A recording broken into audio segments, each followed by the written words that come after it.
Billy, Yeah. let's bring in our first guest, Alicia Diaz. Hello, Alicia. How Hi. are you? You always had great T-shirts. Thank you. Yeah. Were you telling me something about wrestling? I have two uncles that were a world champion pro wrestling tag team.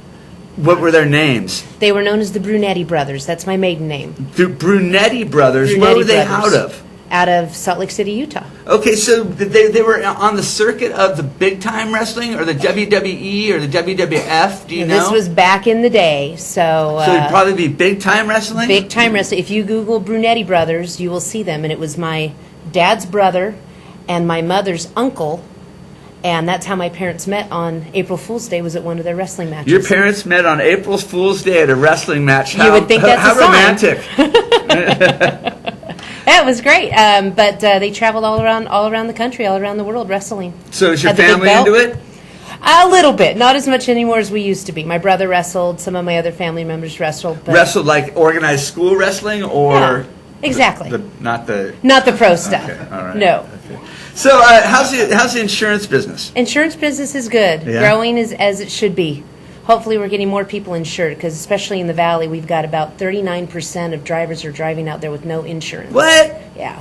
Well, that's against the law. Well, it is, but unfortunately the DMV kind of hasn't caught up on how to fix that. They know how to make sure you have insurance once you get your vehicle registered, but as soon as you've got that done, people are canceling their insurance, and DMV doesn't do anything about it again until you Doesn't the insurance register next company have year. something electronically that goes back and forth between them and the DMV? They do. Isn't it the responsibility of the insurance to send that to them and tell them? And they do. But And the what DMV, happens then? The DMV doesn't do anything about it until you register again the next year. Oh, and then you pull the same little deal again? Then they pull the same little deal again. But if you're starting one every year and then letting it run out, you're probably over a year's time, over a few years, you're going to end up catching up to where you'd be spending the same thing having insurance anyway. Oh, no.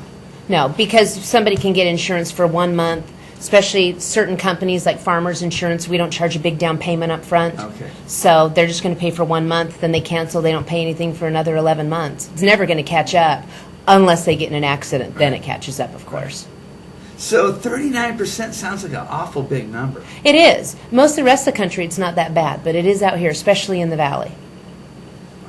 So what you're here today to tell everyone is to give you a call and get some car insurance? I am, yeah, absolutely. Get car insurance. Another thing, too, now is the time when you should make sure that you have renter's insurance.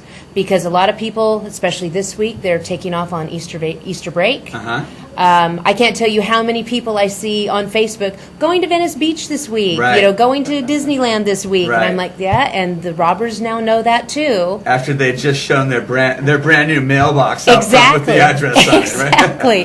So you can get renter's insurance for $20 a month, and you've got coverage if somebody breaks into your house. What kind of coverage do you get for $20 a month? Good coverage, actually. Base coverage renter's policy is $20,000 worth of coverage for all your personal property, and that's not paying you what it's worth, the depreciated value. That's paying what we call replacement costs. Mm-hmm. So we're going to pay you whatever it costs to buy the stuff brand new to replace it. So that's $20,000 worth of coverage, and it covers your stuff anywhere in the world. So if your car gets broken into, your hotel room gets broken into, your house gets broken into, you're still Through covered. your renter's insurance? Through your renter's Well, that's insurance. cool. Your homeowner's insurance does the same thing, obviously, if you have a house. But for those that don't, that are renting, and it's only a $250 deductible. What other types of things does renter's insurance cover? It's going to give you coverage for if you have a loss in your place and you can't stay there. Say there's a fire. Can't stay there until everything's repaired. Or somebody breaks in and you've got windows that are broken or a lock that's broken and it's not safe to stay there. We put you up until you're back in your place. And we pay for your living expenses to put you up somewhere. If you're renting an apartment, it may be, for a few weeks. If you're renting a house, if there was a fire, you may be in an apartment. You may need another apartment to rent or another house to rent because it could be 5 or 6 months before you're back in. So we take care of all What about that. accidental damage to the place? That's covered too. It's called personal liability coverage. It covers you or anybody that lives in your house. If you accidentally injure somebody else or damage somebody else's property, you've got at least $100,000 worth of coverage. And California, we sue because the coffee's too hot. So it's always good to have that. How about this? Day before my son's 10th birthday, my cousin and his son are over at night, and the boys are in the bedroom playing, and the nephew, my cousin's boy, picks up a baseball bat and swinging it around. The aquarium, it explodes and gallons of water go all over the place. No. Not directly. Indirectly, what's going to happen, insurance is going to pay for all of that, but then they're going to go after your nephew's family's insurance. Oh, is really? what's going to happen. Oh, Yeah. it wasn't that big of a deal. So that's just kind of how it works. It is considered a water loss, so they are going to cover it, but they are going to see if they can recoup that because you weren't at fault. It was somebody else that was at fault for it. Now, whether or not they actually end up going after them and recouping it, that's between them and the insurance company. So, but your stuff would get repaired. We'd even replace your fish. That's good because my son was running through the house chasing him. You killed my fish! Renter's insurance also includes guest medical. So if one of your nephews was over and accidentally hurts himself, and it doesn't matter whose fault it is, they'll pay up to $1,000 of their medical bills. I bet the percentage of people that carry renter's insurance is smaller than the car insurance. Oh, it is. Yeah. Yeah, absolutely. But it's not as crucial. You know, auto insurance, you're out there driving around. It's a risk if you hit somebody else. Renter's insurance, the only risk is to yourself. You're just not protecting your own stuff. It's like the landlord should be like, no, you need to get renter's insurance. If I was a landlord, I'd make my tenants I'd knock get $20 off the rent if they kept renter's insurance on there. Sure, because if one of your tenants accidentally does something that damages the house, now you're going to have a way to be able to recoup that. So it's certainly worth Insurance having for if you're yourself. a landlord. Yeah, absolutely. Except someone else is taking care of it. Well, and if you just want a tenant to get insurance, and if they don't care about protecting their own stuff, you can get a policy for $11 a month that's going to just basically take care of the landlord. The landlord could get a policy to...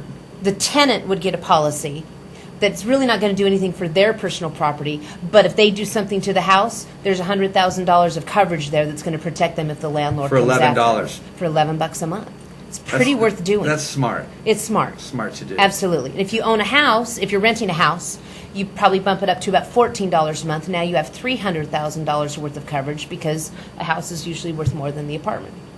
It's easy to get. It's inexpensive. Sets you up so that you don't end up getting sued somewhere down the road. If you want to bump it up to $20 a month, now you've got your stuff protected. So then when you go to Venice Beach and you tell everybody on Facebook, you don't have to worry. Yeah. Now, do you get any kind of discounts if the house has an alarm or anything like that? A little bit, yeah. You know, alarms really don't stop people from breaking in anymore. They scope out the place, they see what they want, they break in, they get what they want, they're out before anybody gets there. So If people want to review their insurance, you're still doing your free consultations? Absolutely, and it's not free. I pay them. I get them a $5 Starbucks gift card if they come in and let me review their insurance. Happy to do it. Well, who wants a free coffee? Let's give Alicia's number out. Billy does. What's the number? 559-424-3658. Awesome. And my office number rings my cell phone. You can reach me 24/7. It's always so good to see you. Nice to see Thanks you for too. coming by. Thanks. Hey, we're going to take a quick commercial break. We'll be right back on The Buzz. Stick around. Have a good one.